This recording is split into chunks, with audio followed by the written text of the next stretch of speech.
મિત્રો આપણી Gujarat studies YouTube ચેનલમાં ફરી એક નાડુમાં આપનું હાર્દિક સ્વાગત કરું છું। તો મિત્રો અહીંયા થંબનેલ પર તમે વાંચી શકો કે ગુજરાત ગ્રામીણ બેંકમાં ભરતીની જાહેરાત થઈ ગઈ છે, નોટિફિકેશન જાહેર થઈ ગયું છે। આવતીકાલે એટલે કે 1 સપ્ટેમ્બરથી આના ફોર્મ ભરવાના પણ શરૂ થવાના છે।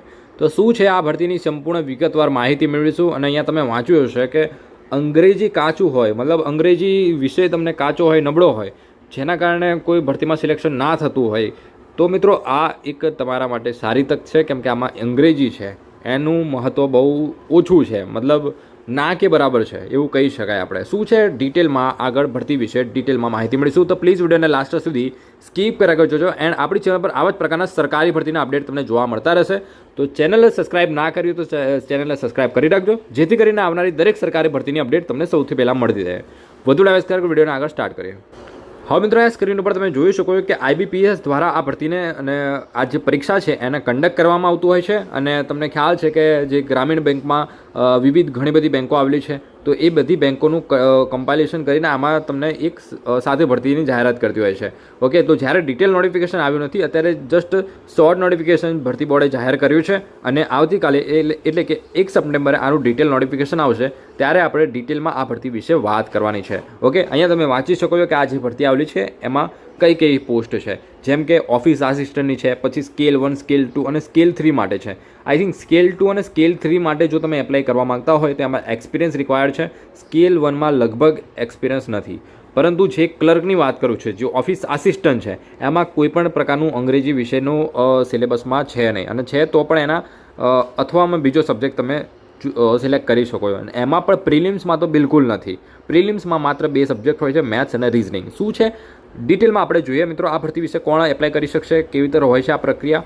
તો અહીંયા તમે વાંચી શકો છો કે મેં તમને કીધું એ પ્રમાણે કે ઓફિસ આસિસ્ટન્ટની ભરતી છે। સ્કેલ 1, સ્કેલ 2, 3 માટે પણ એલિજિબલ હોય, ઓફિસર લેવલની પોસ્ટ છે, તો એમાં પણ એપ્લાય કરી શકો જો તમે ગ્રેજ્યુએટ હોય। દરેક માટે ગ્રેજ્યુએશન કમ્પલસરી છે દરેક પોસ્ટ માટે। ઓકે, તો મિત્રો ઓફિસ આસિસ્ટન્ટમાં એજ લિમિટ જે આપેલી છે એ 20 થી 28 વર્ષ સુધીની એજ લિમિટ આપેલી છે। બાકી તમને જો SC ST હોય, OBC હોય તો એમને 3 વર્ષ 5 વર્ષની છૂટછાટ મળી જતી હોય છે। જો OBC હોય તો તમને 28 + 3 કરી એટલે કે 31 વર્ષ સુધી તમે પણ આનું ફોર્મ ભરી શકો છો। દર વર્ષે આ ભરતી આવતી હોય છે। SC ST હોય તો 5 વર્ષની તમને ઉંમરમાં છૂટછાટ મળી રહેશે। અને જો તમારી પાસે એક્સપિરિયન્સ હોય તો હું તો કહું છું કે સ્કેલ 2 અને સ્કેલ 3 માટે જ એપ્લાય કરવું જોઈએ, કે એમાં એક્સપિરિયન્સ ઘણા બધા ઓછા કેન્ડિડેટનો હોય છે। એક્સપિરિયન્સ કેવી રીતે હોય છે, તો તમે કોઈ પણ બેંકમાં તમે એઝ અ 1 વર્ષ કે 2 વર્ષનો તમારી પાસે અનુભવ હોવો જોઈએ, તો તમે એલિજિબલ છો। જ્યારે ડિટેલ નોટિફિકેશન આવશે ત્યારે વધુ ડિટેલમાં આપણે વાત કરીશું। હવે વાત કરીએ વેકેન્સી કેટલી આવવાની છે। અત્યારે જે શોર્ટ નોટિફિકેશન જાહેર થયું છે એમાં વેકેન્સીનો કોઈ ઉલ્લેખ છે નહીં, પરંતુ મારા અનુભવ અને અંદાજ મુજબ કહી શકું કે 5000+ વેકેન્સી આવવાની છે। ઓકે, 5000+ વેકેન્સી તમને જોવા મળશે આ વખતે, એનાથી પણ વધારે હોઈ શકે છે। ઓકે, અને આનાથી ઓછી પણ હોઈ શકે છે। ઓકે, પણ અંદાજે 5000 જેટલી વેકેન્સી હર વખતે આવતી હોય છે, તો આ વખતે પણ આશા છે કે 5000 અથવા એનાથી વધારે વેકેન્સી જોવા મળશે। ઓકે, અને ગુજરાતનું અલગ હોય છે, મેરિટ સ્ટેટ વાઇઝ અલગ કટ ઓફ બનતું હોય છે, તો એક પણ બેનિફિટ મળશે। અને બીજું કે પરીક્ષા તમે ગુજરાતીમાં પણ આપી શકો છો। ફોર્મ ભરવાનું ક્યારથી સ્ટાર્ટ થાય છે મેં તમને કીધું એ પ્રમાણે કે 1 સપ્ટેમ્બરથી આના ફોર્મ ભરાશે અને 21 સપ્ટેમ્બર સુધી આમાં તમે ઓનલાઈન અરજી કરી શકશો।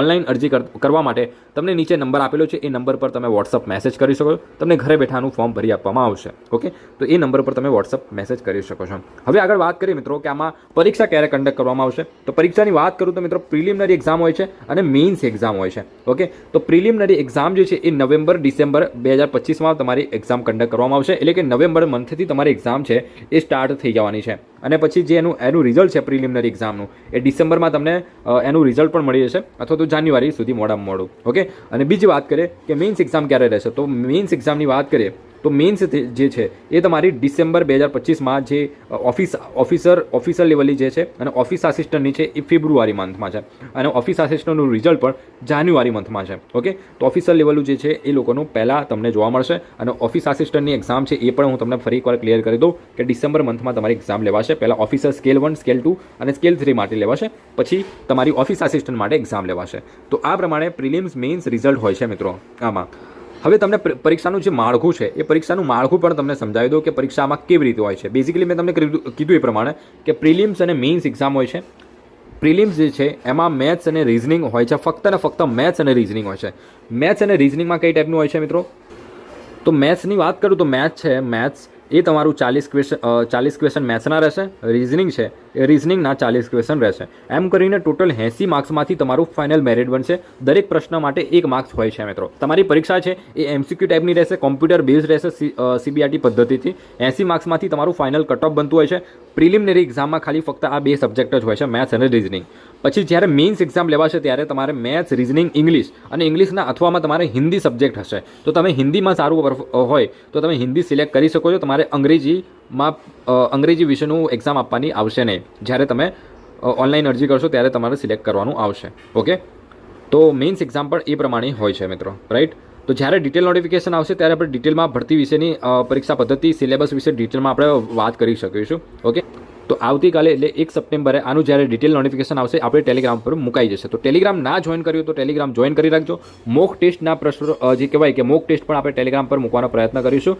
તો તમે ટેલિગ્રામ જલ્દીથી જોડાઈ જાઓ, જેથી કરીને તમને આઈડિયા આવશે કે ઓફિસર સિસ્ટમમાં બેઝિકલી ક્વેશ્ચન પૂછાતા હોય છે, કેવા લેવલના હોય છે. કેમ કે આનું કટ ઓફ છે થોડું હાઈ કટ ઓફ જતું હોય છે. 80 માર્ક્સમાંથી લગભગ 70-75ની આસપાસ તમારું કટ ઓફ જતું હોય છે. ઓકે, તો સારી એવી મહેનત જોઈશે અને સ્પીડ આમાં વધુ માગે છે. કેમ કે પ્રશ્નોનું લેવલ છે એટલું બધું ટફ નથી હોતું, એટલા જ કટ ઓફ છે એ વધારે જતું હોય છે. ઓકે, તો શું કેવા ટાઈપના પ્રશ્નો આવે છે એ જાણવું હોય તો ટેલિગ્રામ જોઈન કરી રાખજો, જેથી કરીને આવનારું જે નોટિફિકેશન છે એ તમને મળી રહે. ઓકે, તો મળે મિત્રો નેક્સ્ટ વિડીયોમાં. આજે વિડીયો પૂરતું આટલું છે.